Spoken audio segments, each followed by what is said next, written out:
Buenas tardes a toda la audiencia.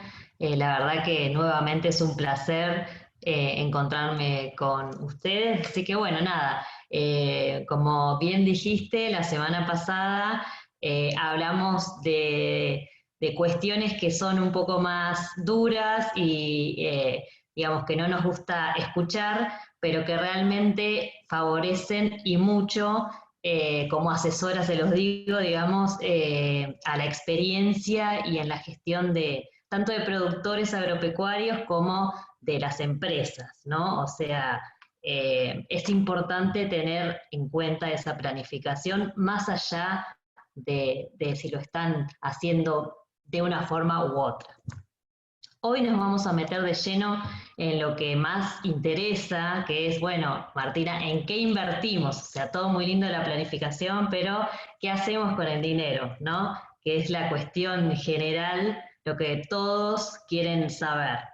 Así que vamos a estar entrando un poco en lo que significa el armado de las carteras de inversiones, lo que es el cash management, y mi idea es, como siempre, tratar de llevar al llano, digamos, estos conceptos que por muchos son conocidos y que en realidad hoy en día, la verdad que la accesibilidad en el mercado de capitales, fundamentalmente, y en el área de inversiones, es, no sé si masiva, pero cuasi, donde antes, digamos, los paradigmas financieros se pensaban como que eran inaccesibles. Hoy, digamos, mi idea es tratar de demostrarles que todo el mundo puede invertir más allá de la estructura financiera que posean. Bueno, ¿cuáles son los típicos canales de inversión? Que seguramente ya son conocidos por todos, pero bueno, la idea es tratar de completar un poco la información que puedan llegar a tener. Tenemos banca privada, que en realidad las instituciones financieras más conocidas son los bancos, ¿sí? Existen otras instituciones financieras, pero se engloba, digamos, un asset management, digamos, más personalizado y en base a un poco el perfil de cada inversor. Después tenemos como segunda opción, que es un poco, digamos, la menos conocida, que son las compañías de seguro. Hoy las compañías de seguros están teniendo bastante auge en el sentido de ofrecer alternativas o productos para inversores más minoristas. Hay algunos mayoristas también, pero más para el inversor minorista. Ahora vamos a ir hablando un poco de cuáles son esas alternativas, pero en principio, digamos, esto antes era un poco más del mundo globalizado, o sea, del mundo desarrollado, y hoy en día se está tratando de incorporar en lo que es Latinoamérica fundamentalmente.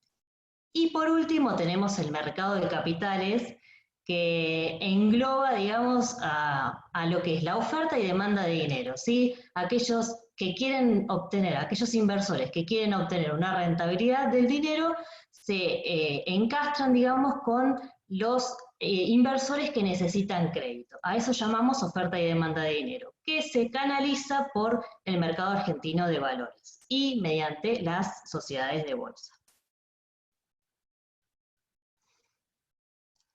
Antes de ir de lleno, digamos, a lo que es inversiones, tenemos que tener en cuenta para el armado de una cartera de inversión algunos conceptos que en realidad son conocidos por la mayoría, o sea, ustedes ya los tienen, digamos, sabidos, los han utilizado, pero fundamentalmente nos referimos a lo que es el análisis técnico y el análisis fundamental. O sea, algunos de los ratios que vimos en el encuentro pasado, ¿sí? Que hablamos de solvencia, de liquidez, de volumen de ventas y demás, se analizan, por ejemplo, en el caso de lo que es renta variable o supónganse en ese caso en acciones, ¿no? Yo para elegir alguna acción tengo que tener en cuenta ciertos parámetros o ciertos ratios que, digamos, eso nos brinda fundamentalmente lo que es el análisis fundamental, ¿no? O sea, qué cuestiones técnicas yo tengo que tener en cuenta para elegir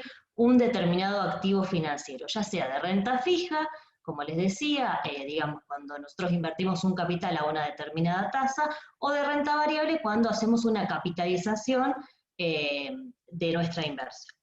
Y lo mismo el análisis técnico. El análisis técnico apunta más que nada a las gráficas que se observan cuando ustedes ven en el mercado de capitales esas gráficas raras de velas y demás. Bueno, nos referimos a lo que significa el análisis técnico, o sea, qué tendencia del mercado tengo que tener en cuenta y el timing para entrar y salir o para comprar y vender un determinado activo financiero. ¿Sí?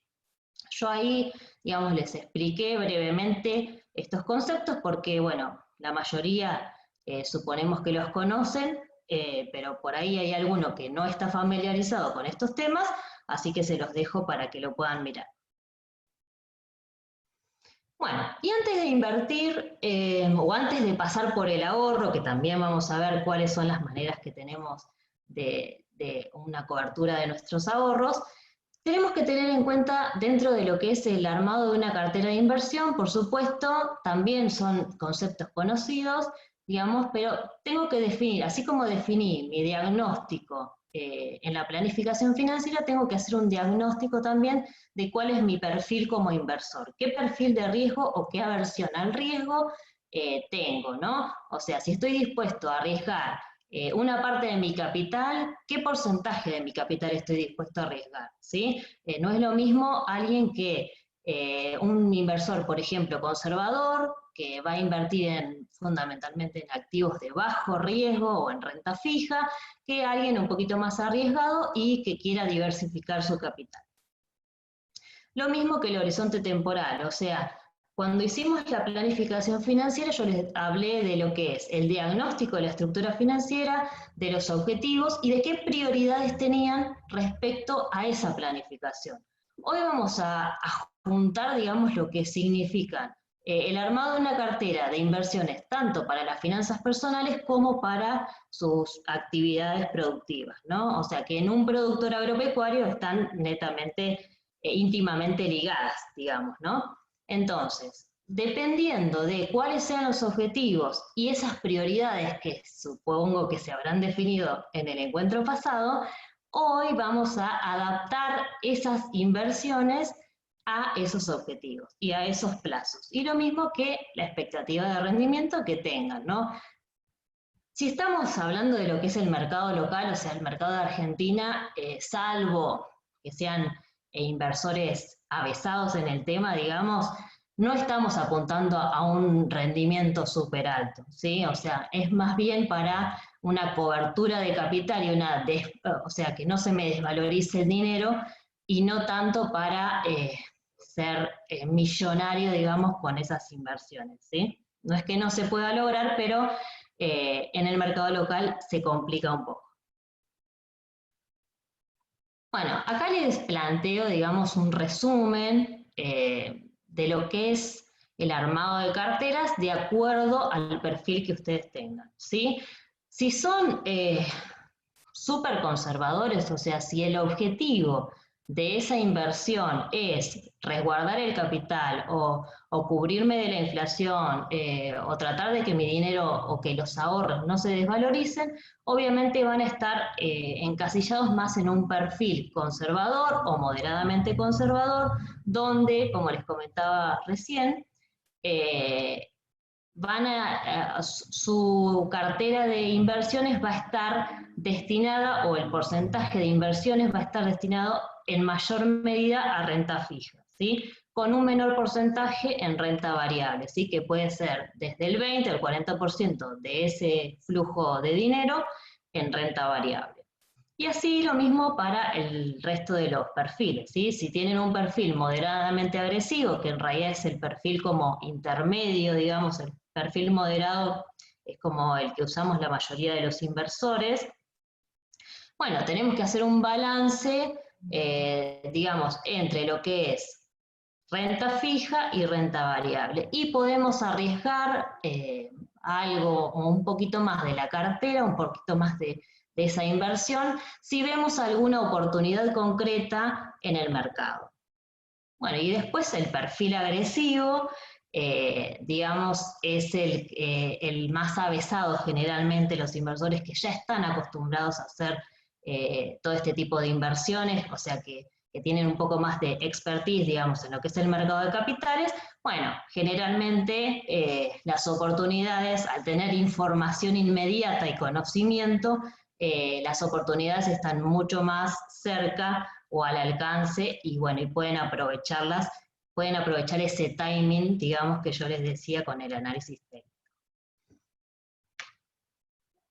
Después existe un riesgo que tenemos que tener en cuenta, que en realidad obviamente que todas las inversiones implican un riesgo, más allá de que hay una creencia, digamos, que el mercado de capital es súper riesgoso, en realidad, digamos, dependiendo en el activo que estemos invirtiendo, vamos a correr más riesgo o menos riesgo. Obviamente, al ser una inversión como cualquier otra inversión, implica un riesgo y lo que hay que tener en cuenta es el riesgo, lo que se llama el riesgo sistémico o de mercado, que es un riesgo intrínseco, digamos, por ejemplo, que influyen factores como por ejemplo la inflación en nuestro caso, la variación en el tipo de cambio, el contexto internacional, la política económica, digamos, ese es el riesgo que implica una inversión de este tipo.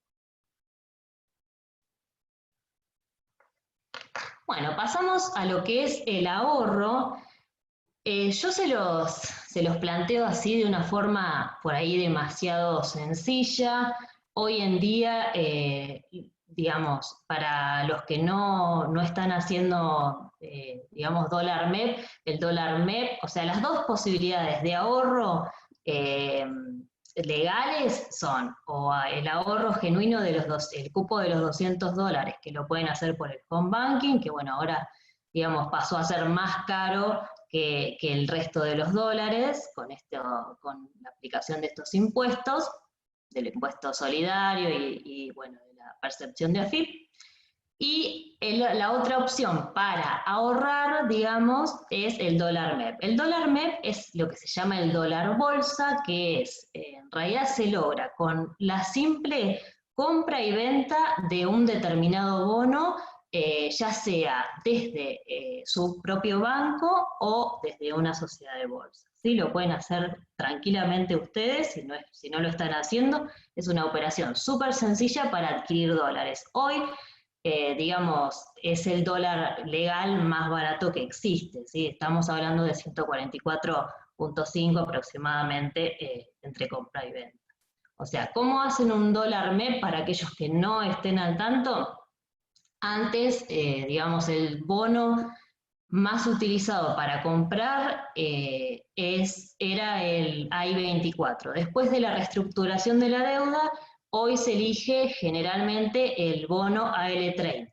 Lo que hacen es comprar el bono AL30 en pesos, lo venden en dólares, AL30D sería el ticket, y ahí se hacen de los dólares. Hoy incluso, digamos, por suerte, no está ese famoso parking que se había instalado, digamos, para el inversor minorista. Sí tienen que esperar 24 horas, o sea, en un día ustedes pueden hacer esa operatoria. Compran el bono en pesos, lo venden en dólares y adquieren los dólares al otro día, ¿sí? Esa es una operación súper sencilla que, digamos, es la forma de ahorro genuino más conocida que existe en el mercado hoy en día.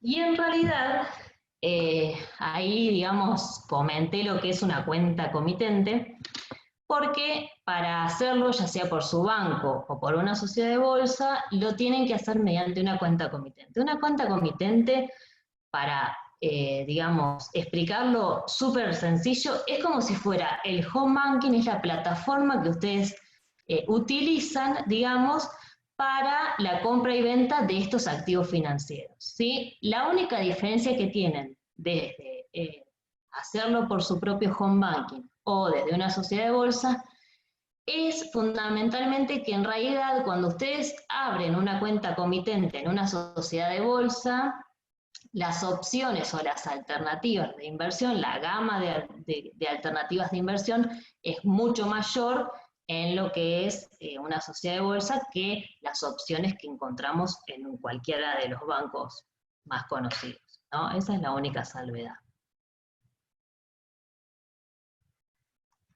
Bueno, y ahora sí, o sea, además de generar un ahorro, la idea siempre que yo recomiendo, digamos, no es solamente hacernos de dólares y acobacharlos, digamos, o guardarlos abajo del colchón, como hacían nuestros padres y nuestros abuelos, sino la idea es que tienen que movilizar esos dólares, ¿sí? Porque en realidad, si ustedes, por más de que se dolaricen, y nosotros pensamos en un ahorro siempre en dólares, porque es la moneda, digamos, que nos resguarda ante los pesos, si ustedes no movilizan ese dinero, no lo invierten, en realidad la pérdida de valor sigue estando, porque inflación en dólares también hay, ¿sí? O sea, no quiero complicarlo mucho, pero la idea es que ustedes puedan generarse una mínima rentabilidad y tratar de optimizar sus recursos de la forma que más puedan. Eso, digamos, o sea, dólar MEP lo usan tanto para finanzas personales como para las empresas. Entonces,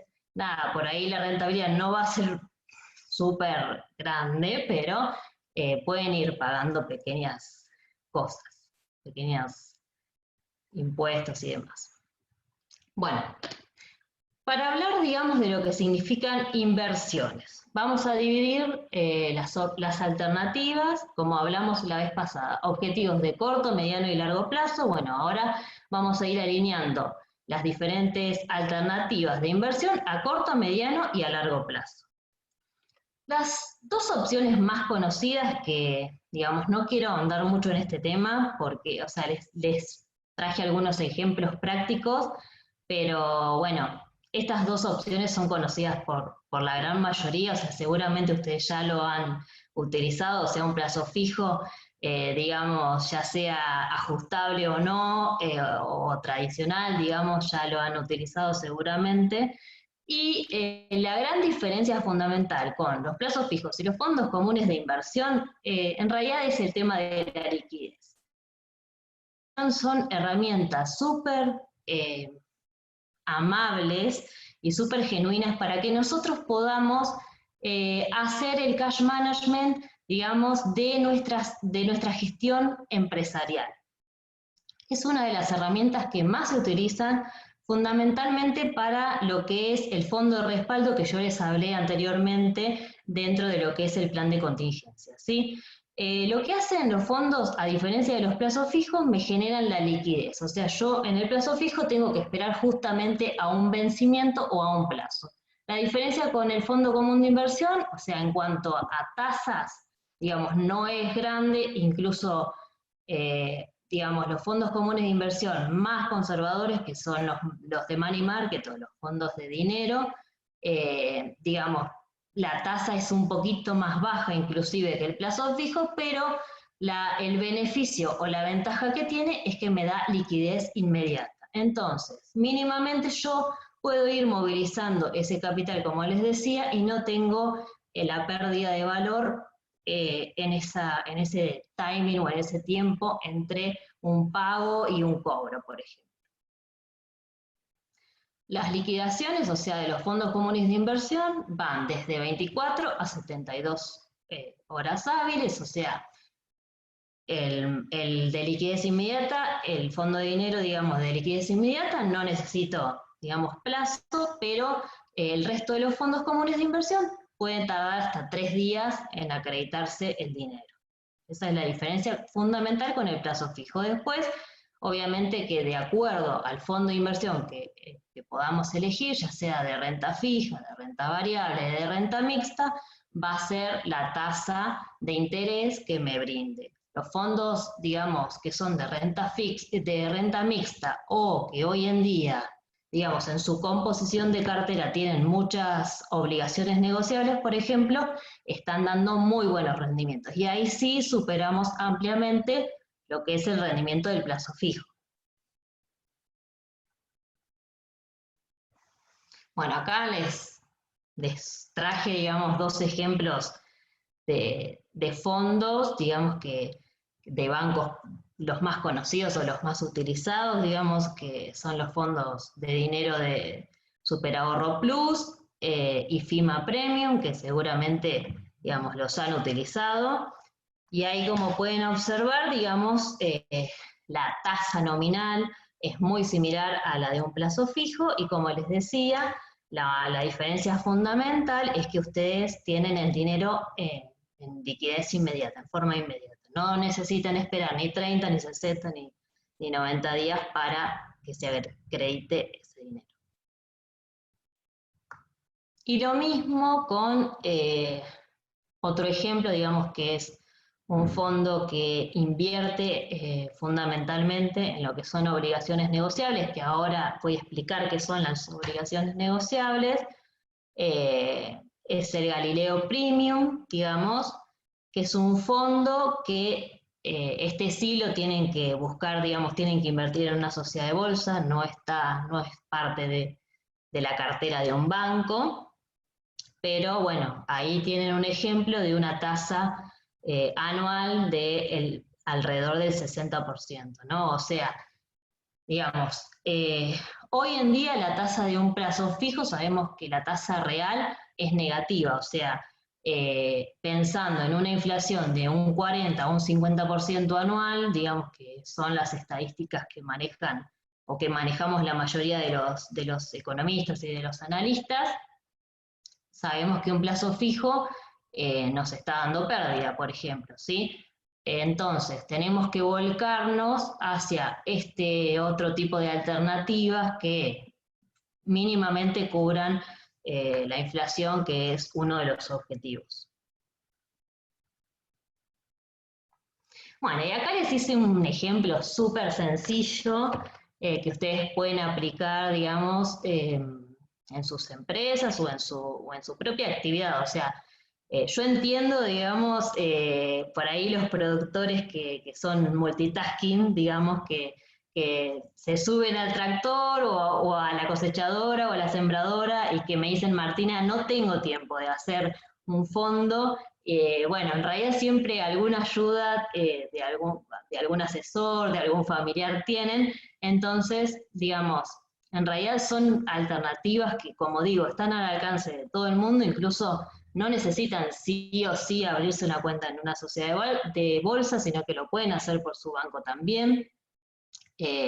Y nada, o sea, en un minuto, digamos, suscriben a un fondo de dinero y, digamos, esos retornos son mensuales, digamos, ¿no? O sea, con la tasa nominal anual que yo tengo de un fondo de dinero, por ejemplo, y un fondo de renta fija, que son los dos que les presenté, y un capital total de 2 millones de pesos, por ejemplo, yo podría estar pagando mínimamente, no sé, algún costo fijo, porque en promedio, digamos, me va a dar un resultado en el mes de 72.500 pesos aproximadamente, ¿no? Entonces, fíjense que, bueno, obviamente no es un montón de dinero, pero me serviría para pagar un montón de costo fijo que yo tengo en el día a día.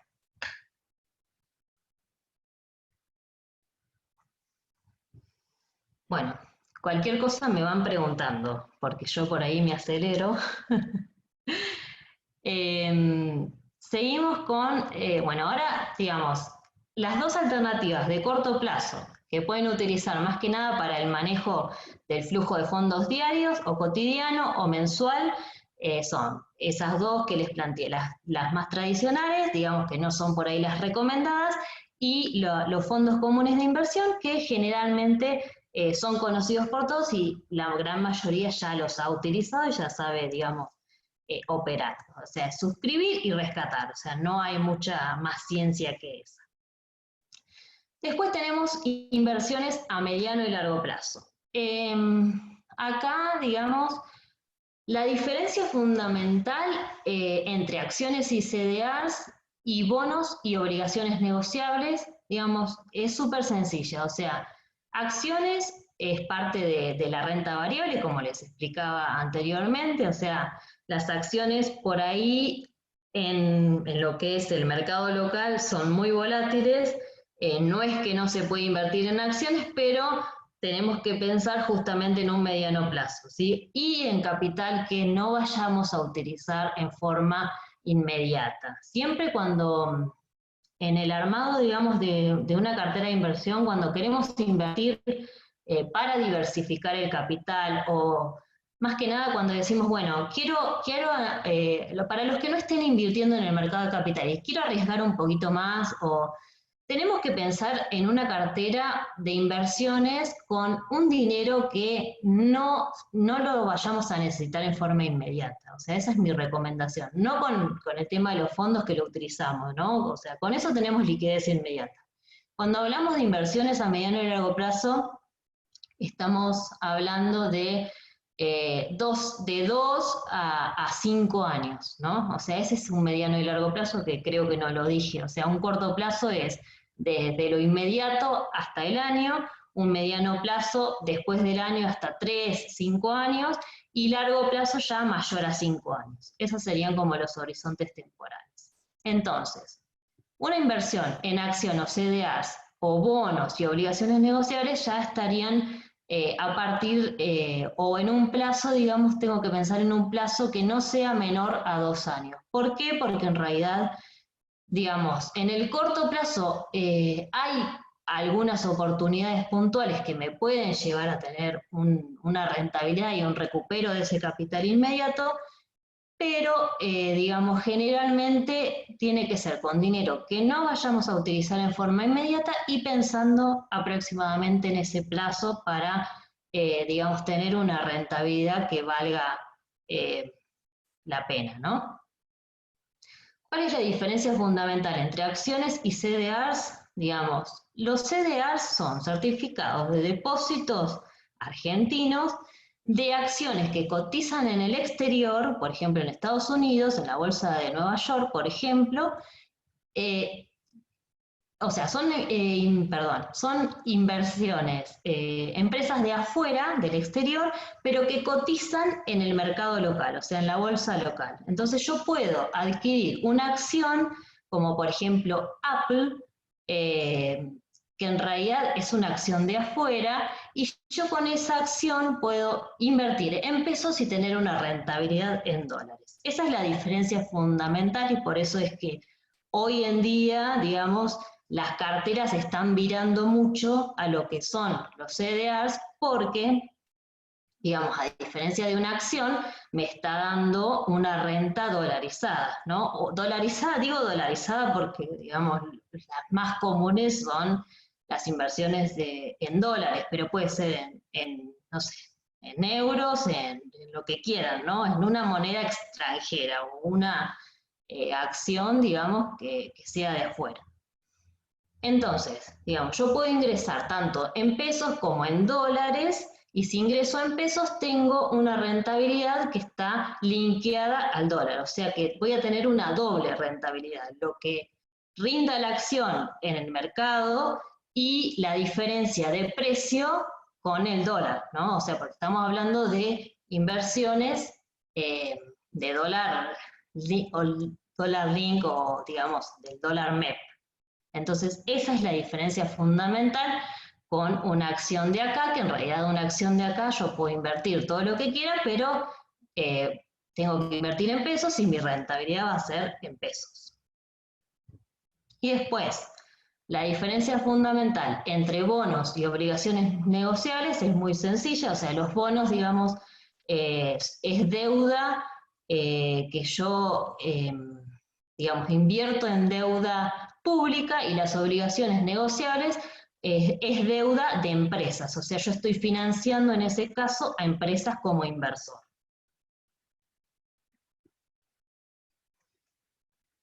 Bueno, acá les planteé, digamos, dónde pueden ubicar, no les dije antes, dónde se pueden fijar, digamos, vuelvo un poquito para atrás, me acordé de algo.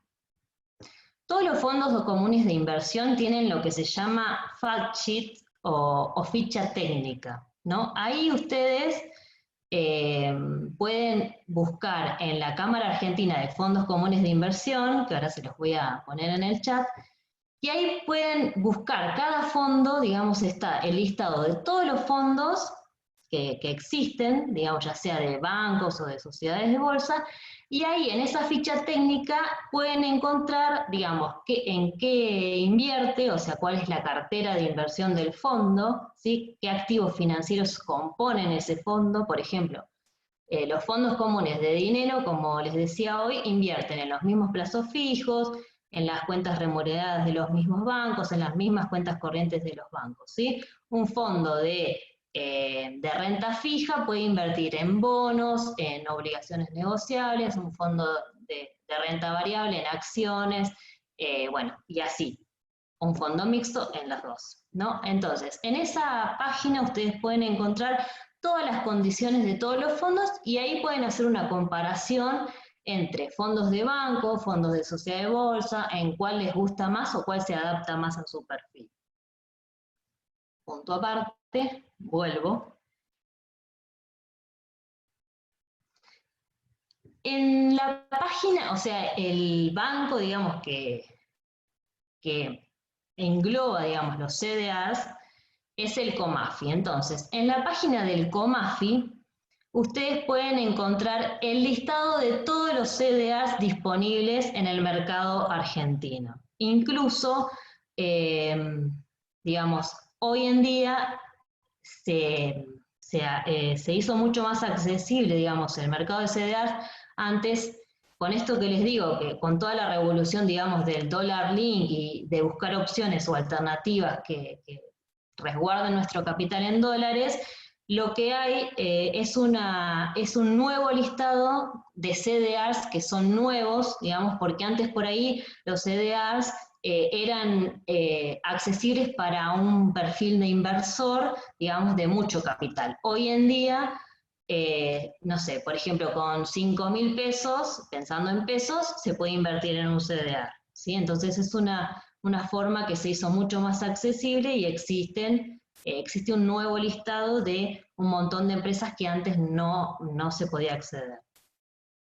Por ejemplo, digamos, un CDR, ahí les hice un listado, por ejemplo, de algunos que hay en la página del COMAFI, y lo que tienen que tener en cuenta, que es fundamental en los CDRs, es el ratio de conversión. El ratio de conversión, por ejemplo, ahí dice, bueno, la primera empresa, ¿sí? Dice ratio de conversión 5:1. No sé si lo alcanzan a ver. Acá el ratio del CDR de esta empresa es 5:1. ¿Qué significa eso? Que una acción, un CDR, digamos, de esa empresa equivale a la quinta parte de una acción, de la acción real que cotiza en Estados Unidos. Esa es la diferencia con el tema de ratios y de acción. De acción que cotiza en forma local, esa es la diferencia o lo que ustedes tienen que tener en cuenta, que parece complicado, pero que no es tan complicado. En realidad, lo que les va a diferenciar es muchas veces el capital mínimo a invertir. Por eso les digo que antes era mucho menos accesible, porque por ese ratio ustedes haciendo la conversión en pesos, digamos, no es que sea que pueden comprar una acción a valor de lo que está en el mercado, sino que ustedes están comprando una porción de la acción del mercado de Estados Unidos, por ejemplo, de Apple. El ratio de Apple es de 10:1, y así. Siempre tienen un ratio los CDRs. No sé si se entendió, pero... Bueno, después están los bonos y las obligaciones negociables. Hoy en día el bono, digamos, los bonos soberanos en dólares están muy golpeados para aquellos que, por ahí yo lo recomiendo para aquellos que ya tengan una experiencia en el mercado y, digamos, ya vengan invirtiendo. No son santos de mi devoción, digamos, porque, bueno, por ahí yo prefiero invertir más en CDRs o en algo más a mediano plazo, o sea, que me dé más tranquilidad. Los bonos, digamos, más que nada, hoy en día son muy volátiles y está en caída. Para el que es avesado, digamos, es una oportunidad de compra, o sea, una vez que el precio cae, obviamente me da esa oportunidad de entrar al mercado, ¿sí? O sea, eso es una estrategia, hay diferentes estrategias en el armado de las carteras y, digamos, un inversor arriesgado puede decir, bueno, a ver, si el precio está bajando, si el precio del bono está bajando o ya llegó a sus mínimos, es una oportunidad de compra. Y es cierto, ¿no? Pero bueno, por ahí no quiero ahondar mucho en bonos porque, digamos, no es el objetivo de hoy. Un bono, por ejemplo, que pueden tener en cuenta es el Bonar 2038, que puede tener una buena señal de compra. Y los bonos, digamos, a diferencia de las obligaciones negociables, bueno, son los que impactan en el famoso riesgo país, digamos, o sea, eso ya yéndonos un poco a la política económica y a lo que es la macro. Por eso es que hoy, digamos, no hay tanta confianza en el mercado porque, digamos, el riesgo país es el que mide el termómetro de, el tema de las inversiones, de los inversores externos, ¿no? Entonces, está íntimamente ligado con el precio de los bonos. Y obligaciones negociables, como les decía, también están bastante en auge porque es una forma de financiar al sector privado. Digamos, yo invirtiendo en una obligación negociable, estoy dando crédito de alguna manera a una empresa que emite ese bono, que se llama obligación negociable, y me devuelve una determinada tasa de interés.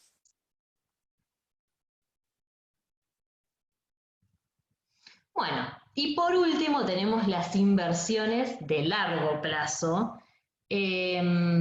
que están asociadas a lo que es el canal, digamos, que les presenté de compañías de seguro.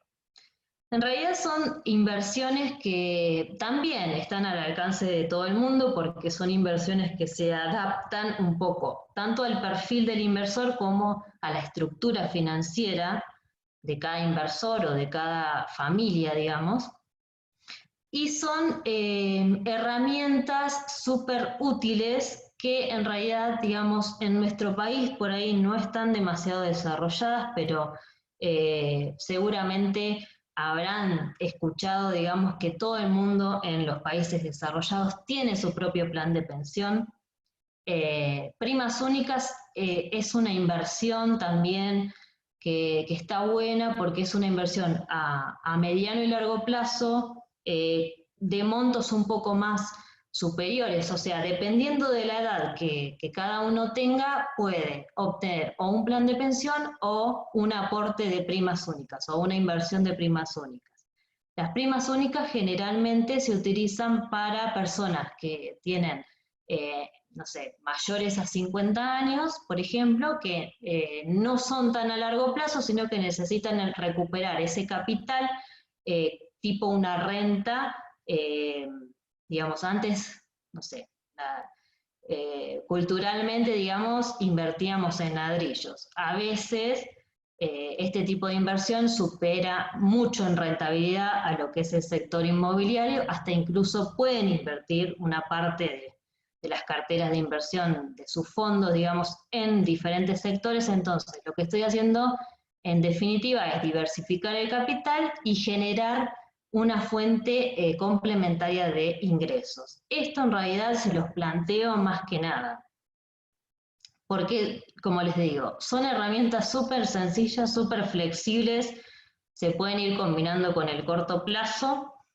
y además algo, digamos, que ha cambiado en los paradigmas y en las finanzas es que hoy en día se apunta a una independencia financiera y se apunta también a generar diferentes fuentes de ingresos. O sea, si ustedes, el riesgo o el sector donde ustedes están, que es el agro, es súper riesgoso, lo que tienen que generar es, además de la liquidez con el fondo de respaldo, es evaluar diferentes alternativas que le generen fuentes de ingreso complementarias. Entonces, me parece que este tipo de herramientas pueden ayudarlos, digamos, a generarse esa tranquilidad o esa sostenibilidad, digamos, en cuanto a lo que es calidad de vida. Bueno, ahí les hice un ejemplo, digamos, no sé si se alcanza a ver, esto que les decía, que por ahí Argentina está bastante rezagada, digamos, en lo que es seguros de vida y retiro, pero que en otros países de Latinoamérica fundamentalmente ya se está desarrollando mucho más rápido, ¿no? Acá por ahí nos falta un poco más de cultura y de confianza más que de cultura.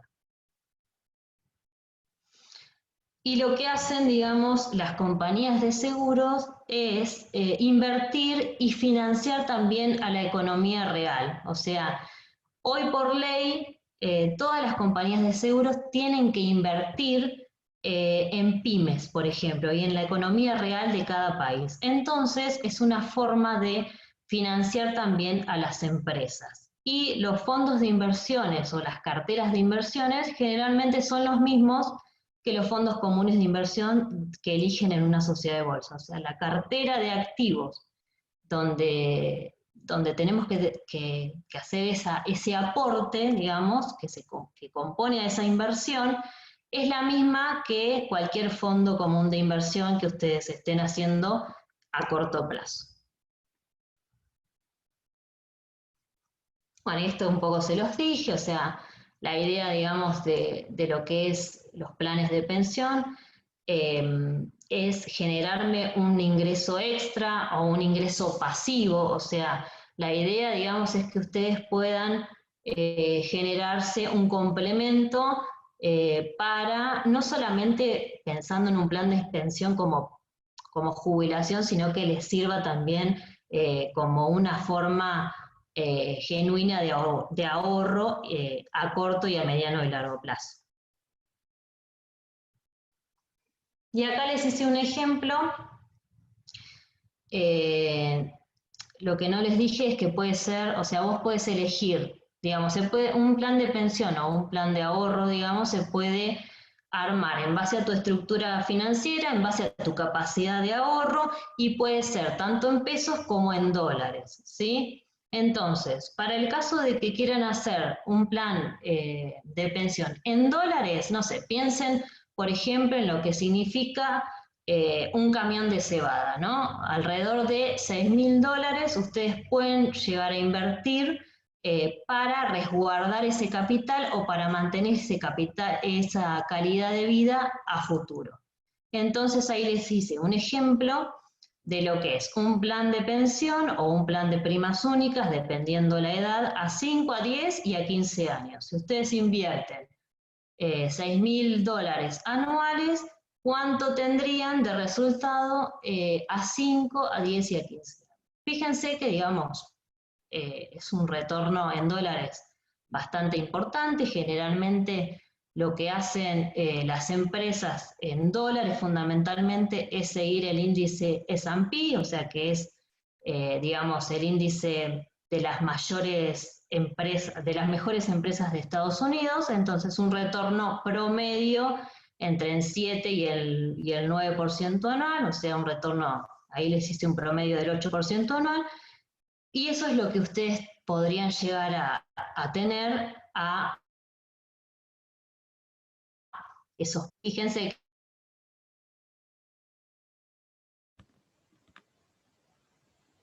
Martina. que a la vez en el tiempo les puede generar una buena rentabilidad. Martina, tal vez tengamos que desactivar el video porque se entrecorta un poquito. A ver si es un tema de banda. Bueno.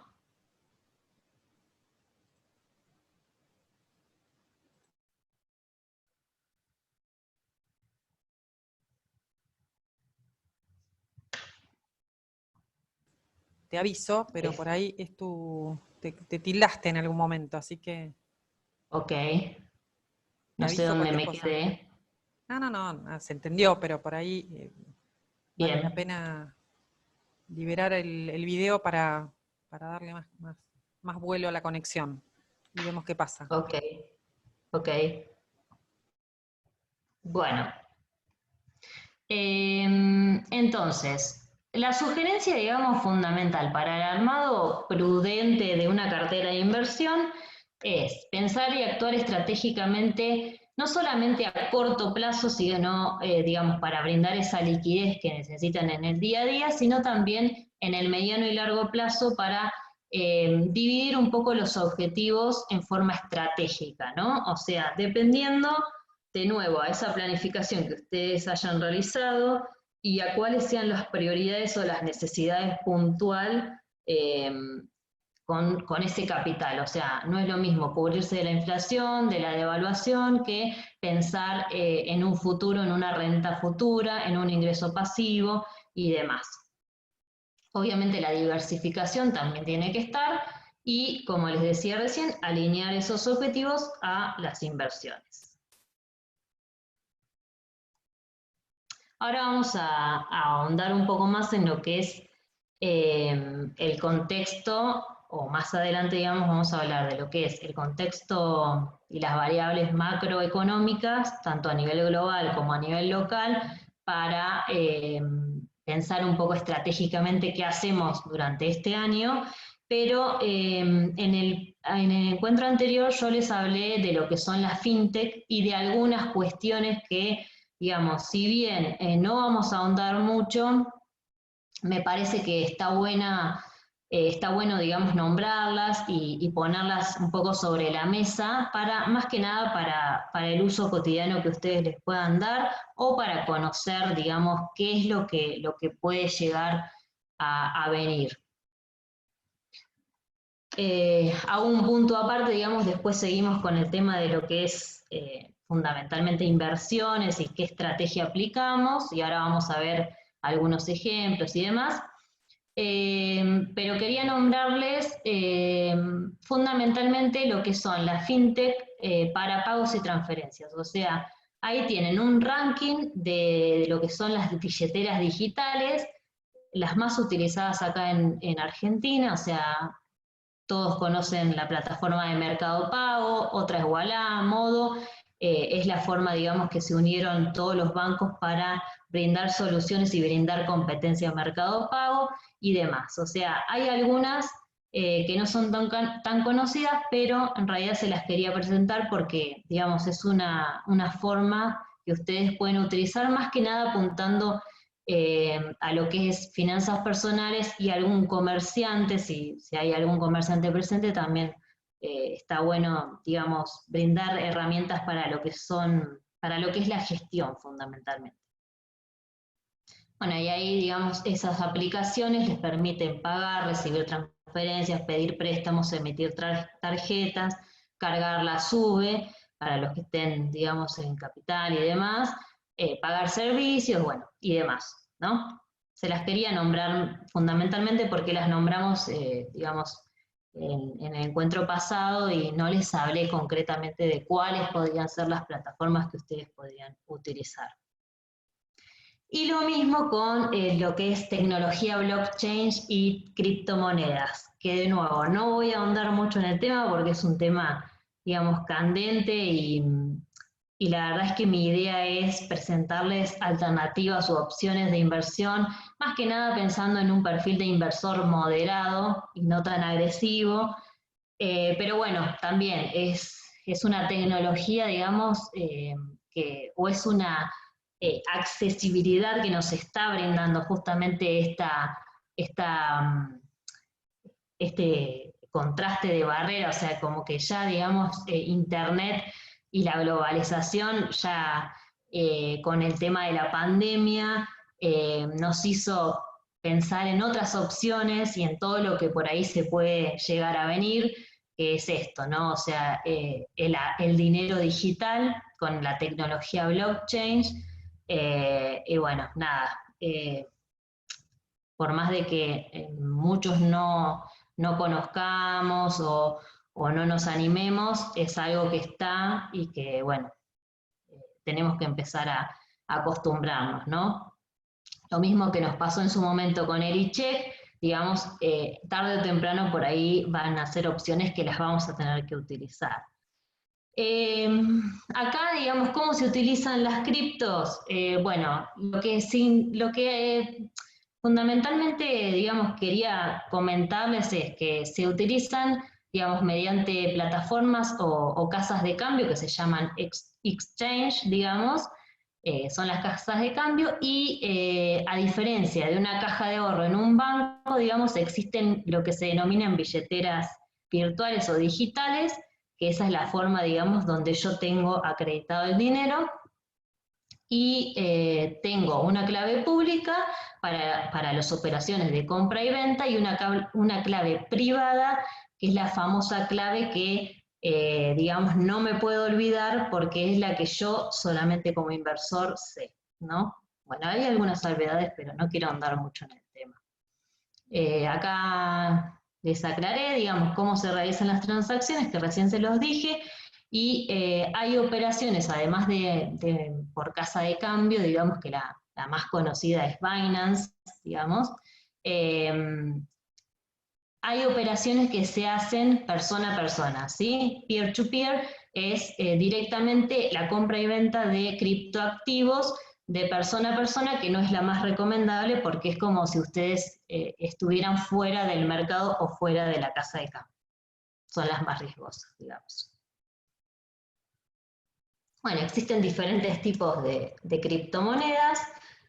Las más conservadoras son las stablecoins, que son las criptomonedas que están atadas a una moneda dura, digamos al dólar, al euro, al oro, y ofrecen una paridad 1 a 1 o casi 1 a 1, digamos, con el dólar o con este tipo de monedas. La más conocida es el Bitcoin, que, bueno, que ya está hace bastante tiempo, digamos, inició en 2009, pero como les digo, con el tema de la pandemia, digamos, todas estas opciones como que empezaron a hacerse un poco más conocidas y explotaron, ¿no?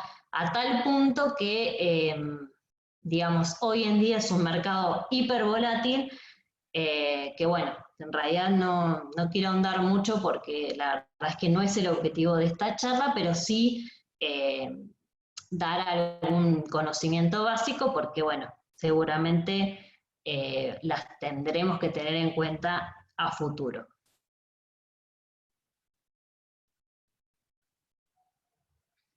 Bueno, y ahí, digamos, las claves de invertir es, como toda inversión, como les decía hoy, toda inversión tiene un riesgo, pero lo más importante es que nosotros estemos en conocimiento de lo que son las inversiones. O sea, si yo sé que es una inversión volátil, de alto riesgo y demás, yo tengo como inversor, la decisión final va a ser mía, pero es importante aprender de todas estas herramientas. Por eso se las quise presentar, porque uno tiene que estar en conocimiento.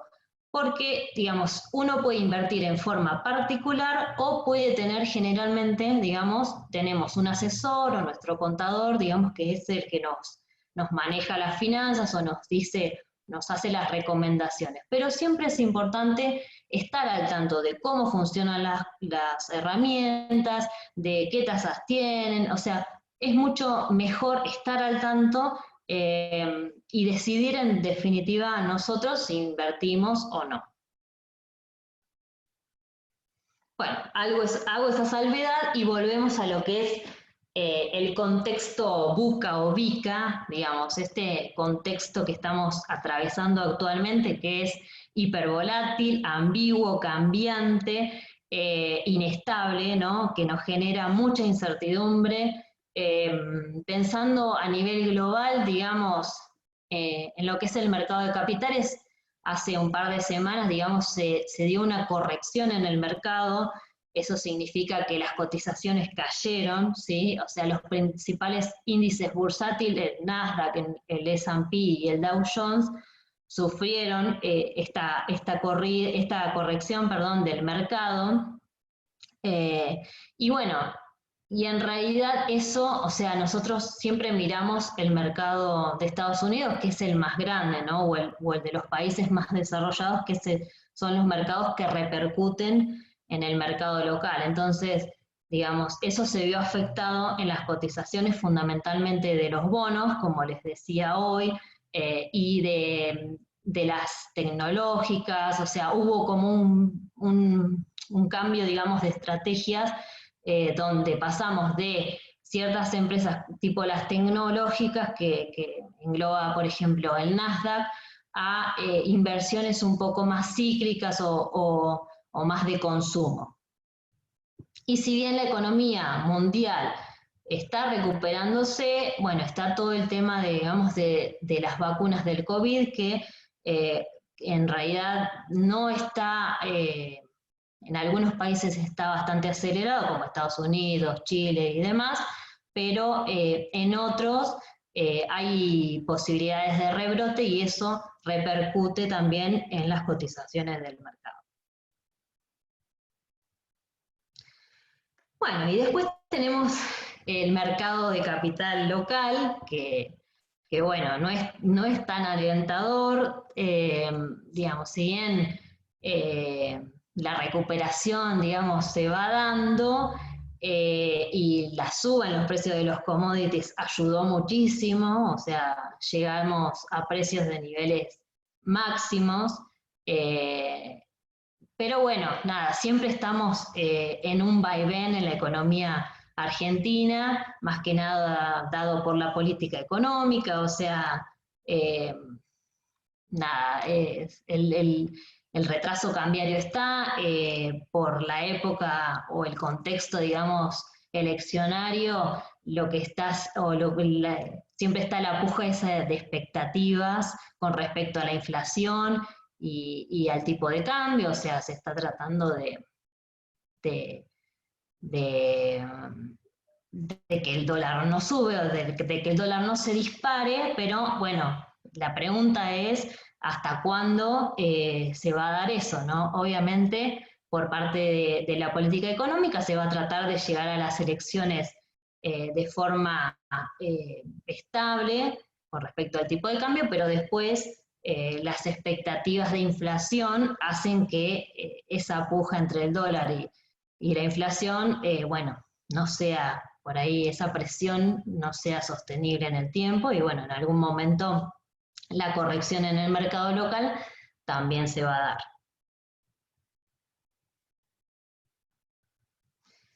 Entonces, digamos, ¿cuál es la estrategia que tendríamos que tomar en cuanto a la conformación de esa cartera de inversiones para un 2021, digamos, con elecciones, con dólar pisado, con alta inflación? Es una cartera defensiva, ¿sí? O sea, es una estrategia de inversión defensiva, justamente lo que les hablaba hace un rato. O sea, la idea es tratar de cubrirnos lo más posible de la inflación, tratar de no solamente dolarizar nuestra cartera para el día, digamos, que corrija, sino tratar de buscar opciones de inversiones en dólares, donde, bueno, mínimamente yo pueda tener una rentabilidad.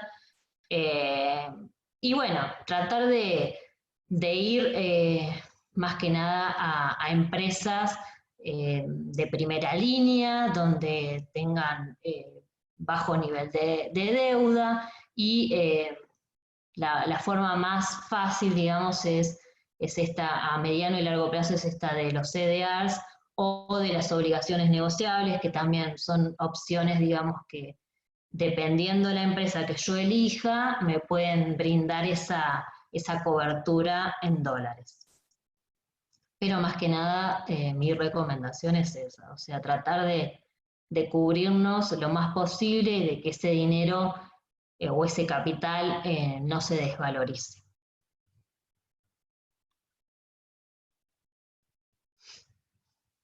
Bueno, acá les había ampliado, digamos, otra cosa importante en cuanto a la política local es el tema de la negociación con el Club de París y el acuerdo con el FMI, que bueno, si bien hay una intención, digamos, de llegar a una negociación y a un acuerdo, todavía está ahí latente, digamos, todavía está en veremos y se fue atrasando un poco más.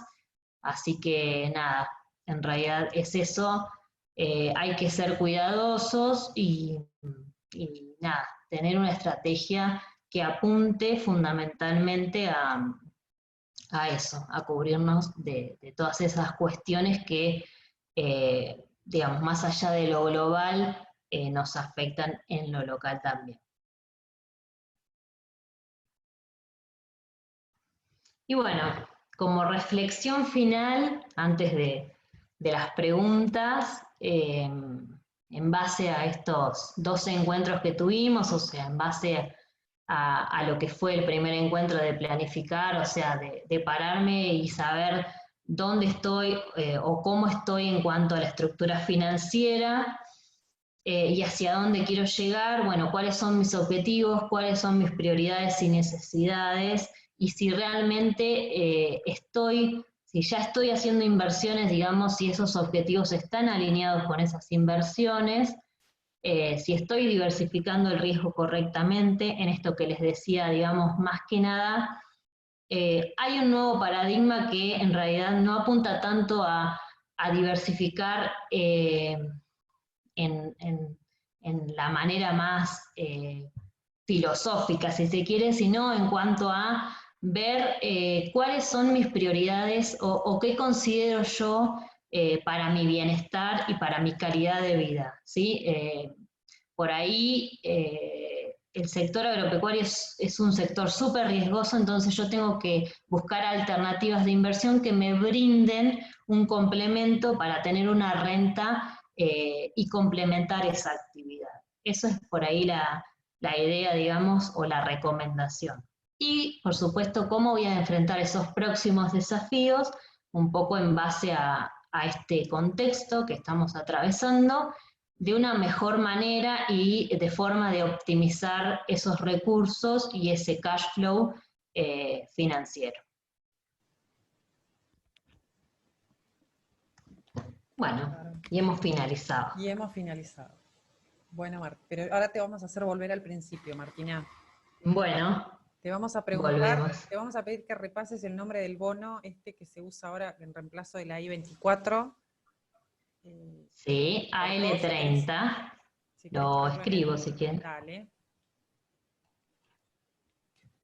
Yo pasé la dirección web de la Cámara Argentina de Fondos Comunes.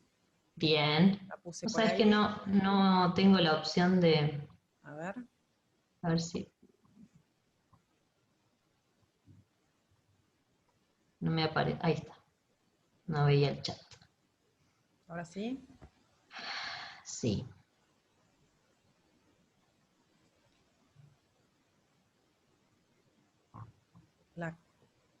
La página es www.cafci, Cámara Argentina de Fondos Comunes de Inversión.org.ar.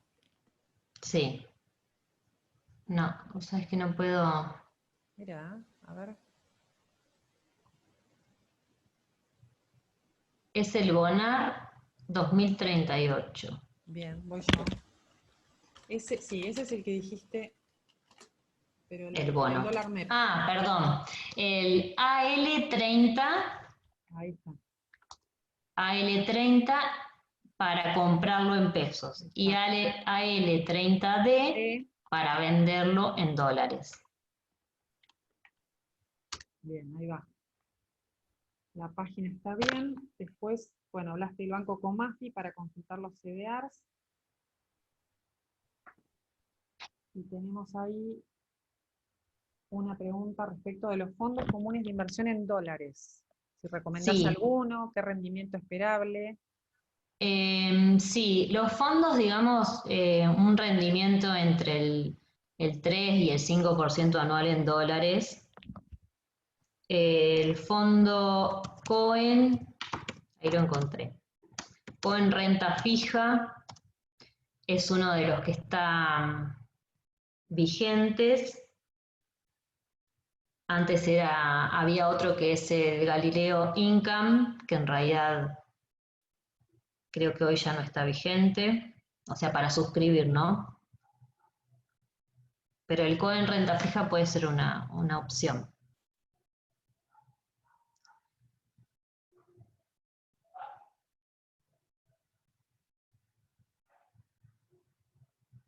Vamos. Preguntan. Sebastián te Sí. pregunta, ¿qué opinas, Martina, de las inversiones inmobiliarias con rentabilidad en dólares como UP Cabildo?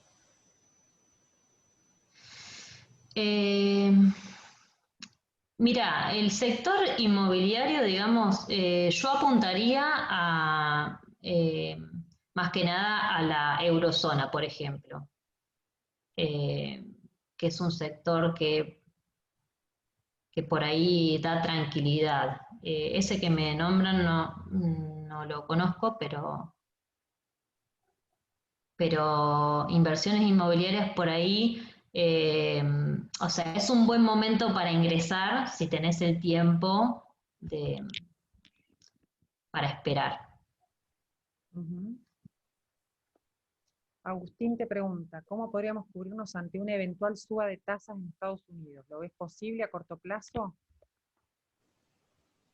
Sí, digamos, la forma es las opciones que brindé, digamos, no hay otra fórmula mágica, digamos. Siempre pensando en eso, o sea, en CDRs, por ejemplo, no sé, para un perfil moderado pueden elegir CDRs como Coca-Cola, digamos, pensando en alternativas de consumo que, digamos, una vez que se vaya reactivando la economía, son las empresas que primero explotan, digamos, ¿no? Que fue un poco lo que pasó. O sea, con las tecnológicas pasó también, que ahora bajaron bastante, pero no sé, me iría también a un Meli o a Apple, a Microsoft, digamos, empresas que sean sólidas y pensando un poco en ese recupero. Martina, ¿y una cartera conservadora qué formato debería tener? Así como podemos hacer así un resumen. Sí, y una cartera conservadora, fondos comunes, ya sea en pesos o en dólares, este fondo con renta fija o alguno en dólares.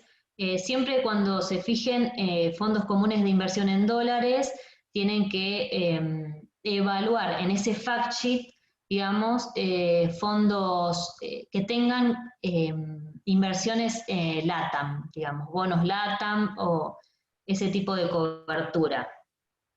Eh, Ese tipo de fondos en dólares, en pesos, un fondo como el Galileo Premium o algún fondo similar, digamos que mínimamente me cubra la inflación para el corto plazo y para el mediano y largo plazo las opciones de plan de pensión también, digamos, son inversiones súper que nos dan buena rentabilidad, pero son conservadoras, digamos, es una estrategia súper balanceada en cuanto al riesgo. Uh-huh. Ahí preguntan si ahí está saliendo del esquema del banco, básicamente, más allá de la Sí, consulta, supongo en la página, está saliendo del esquema del banco, ¿no es cierto? sí. O sea, no, el fondo en pesos lo pueden hacer en el banco.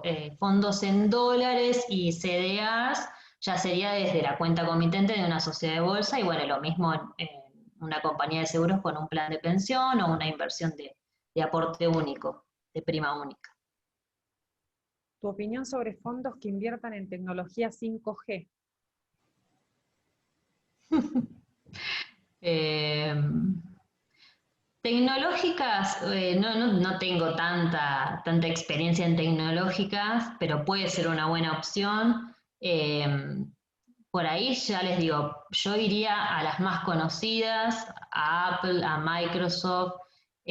Bueno, dentro de los nuevos CDRs también están, bueno, por supuesto, Zoom, Spotify, digamos, que son, digamos, empresas que antes eran inaccesibles y ahora desde la Argentina podemos acceder. Perfecto. Bueno, Martina, no esperábamos que nos armaras una cartera, así que nos hicieras un recorrido por así que está impecable porque así que pudiéramos sobrevolar las opciones y entenderlas y bueno, nada, Sí, o sea, repasarlas. para los CDRs les doy algún tip, digamos, porque hay un montón que realmente no conozco, o qué sé yo, ahora es medio difícil dar una recomendación así sin evaluar Obvio, nada, obvio.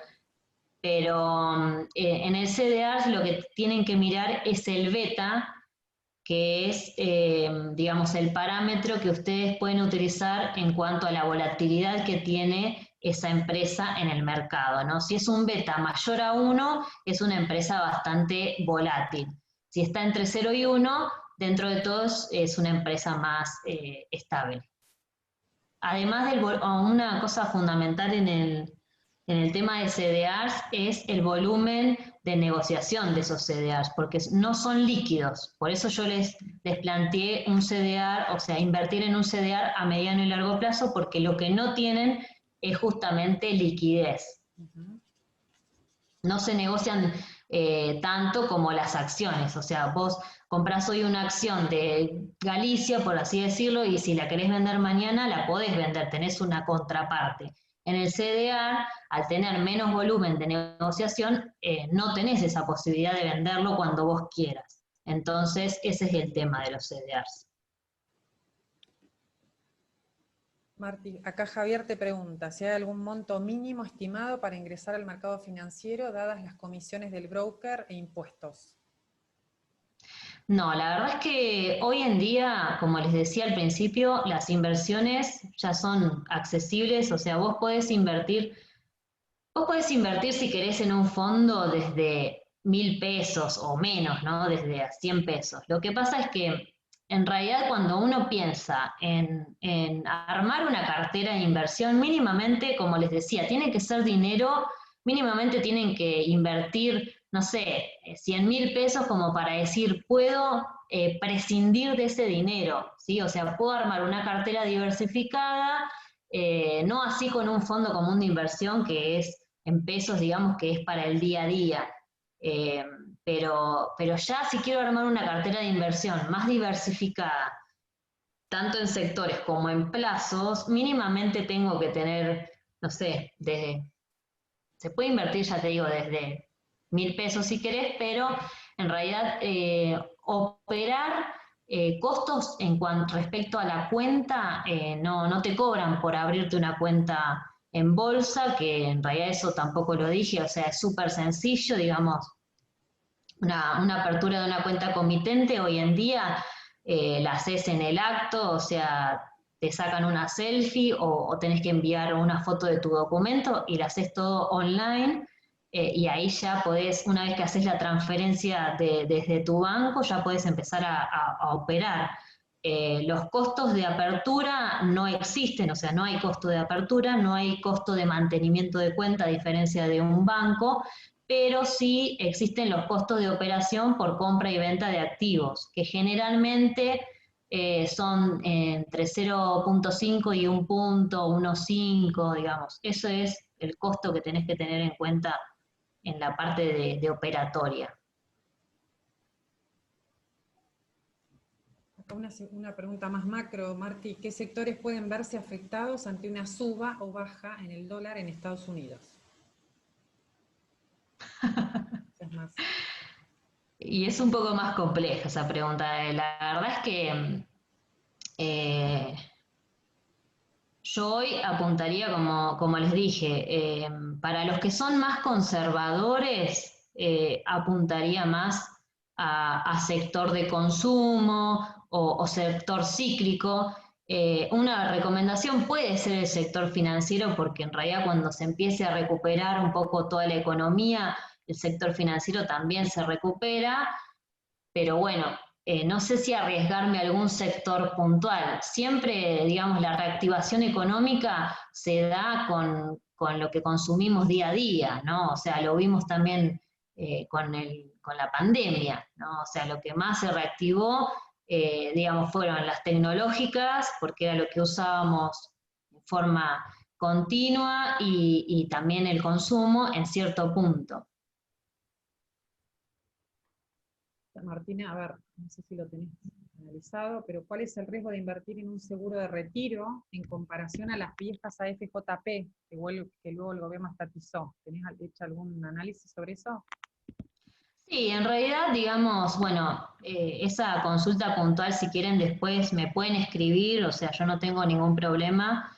Eh, hay que trabajar digamos, hay que conocer del tema o a estar asesorados y hay que trabajar con empresas de primera línea. Hay empresas que están en el mercado hace más de 20 años y que en realidad, digamos, hoy en día la ley está mucho más regulada en cuanto a lo que se puede y lo que no se puede hacer desde una compañía de seguros. O sea, son privadas y por ley también te garantizan un porcentaje de esa inversión, que por ahí eso está bueno también decirlo, o sea, por eso es una inversión dentro de todo conservadora, porque, digamos, vos tenés una garantía en ese capital que vos vas aportando. Obviamente hay diferentes alternativas de acuerdo al bolsillo, las opciones por ahí en dólares tienen una seguridad jurídica que en la Argentina no la tenemos y demás. Por eso tienen tanta mala prensa acá. Exacto, pero es un mito también que hay que derribar un poco. Y bueno, es un cambio generacional también. Tu generación También, está pro a esas cosas. exacto. Está bueno, pero bueno, Sí, nosotros estamos como más golpeados, ¿viste? Entonces exacto. tenemos otra mirada, pero está bueno que lo Tenemos digas. Está bueno que lo tenemos otra visión, porque en realidad, digamos, bueno, es como todo. digas. Ciertas malas experiencias a veces dejan un rezago, digamos, un resabio, digo, en la población y uno no se anima, pero bueno, es como que, como digo, tenés que estar en conocimiento y bien asesorado de lo que estás invirtiendo y bueno, nada, o sea, siempre obviamente el riesgo de cualquier inversión está, o sea, imagínense, ustedes en el sector agropecuario saben lo que significa el riesgo más que nadie, así que bueno, nada, o sea, siempre la pérdida de capital está, hay que saber, digamos, en qué opción es la mejor de acuerdo a nuestro perfil.